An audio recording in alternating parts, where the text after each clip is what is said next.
Berjumpa lagi bersama dengan saya, Andreas Agus. Kita masih membahas tentang public speaking. Kali ini saya akan berbagi tentang etika menjadi seorang pembicara. Pada waktu seseorang menjadi pembicara, tentu saja dia tidak bisa bebas semaunya.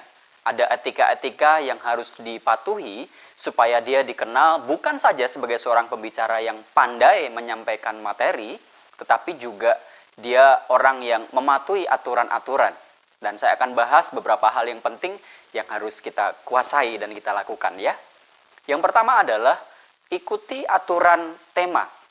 Biasanya pada waktu pembicara bicara di sebuah tempat itu sudah diberikan topik atau tema khusus. Nah, pembicara tidak boleh sembarangan merubah begitu saja. Apalagi kalau misalkan acara ini beberapa sesi yang memang disetting, temanya berurutan dari sesi 1, sesi 2, dan seterusnya sampai nanti closingnya. Jadi pastikan Anda semua mengikuti tema yang sudah diberikan sebelumnya. Yang kedua adalah sesuai kesepakatan waktu.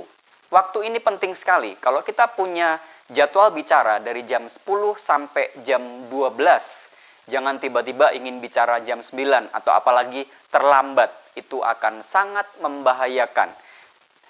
Kalaupun memang materinya cukup panjang, pastikan untuk meminta izin kepada pengundang atau panitia untuk menambah waktu. Itu pun menambah waktu bukan menambah 30, 1 jam, apalagi 2 jam.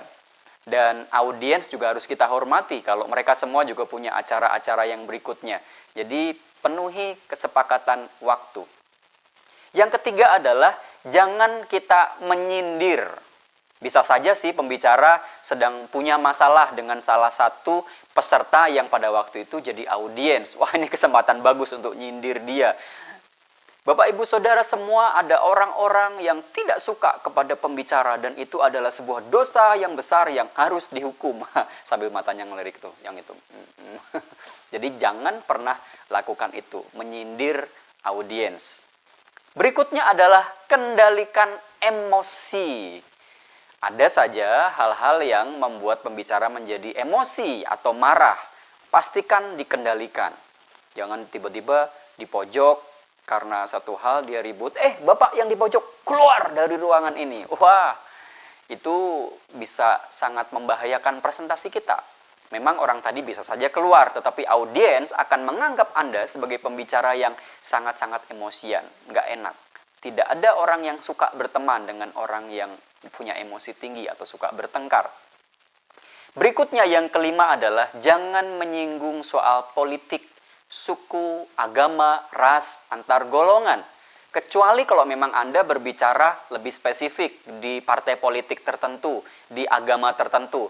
Silahkan. Tetapi secara umum jangan pernah menyinggung hal-hal itu karena ini sangat sensitif. Apalagi kita hidup di zaman media sosial, media yang begitu berkembang. Begitu kita salah ngomong beberapa detik, 1 menit itu akan sangat berbahaya. Yang keenam, hai pembicara, jangan minta fasilitas yang aneh-aneh ya. Misalkan diundang, oke, saya Andreas Agus, saya punya standar harus disiapkan pesawat kelas 1, hotel minimal bintang 5, dan bla bla bla bla bla bla. Wah, kita bukan raja, kita sebagai pelayan. Ya, betul. Kita melayani audiens kita, memberikan materi yang bagus untuk mengembangkan diri mereka, memberikan informasi.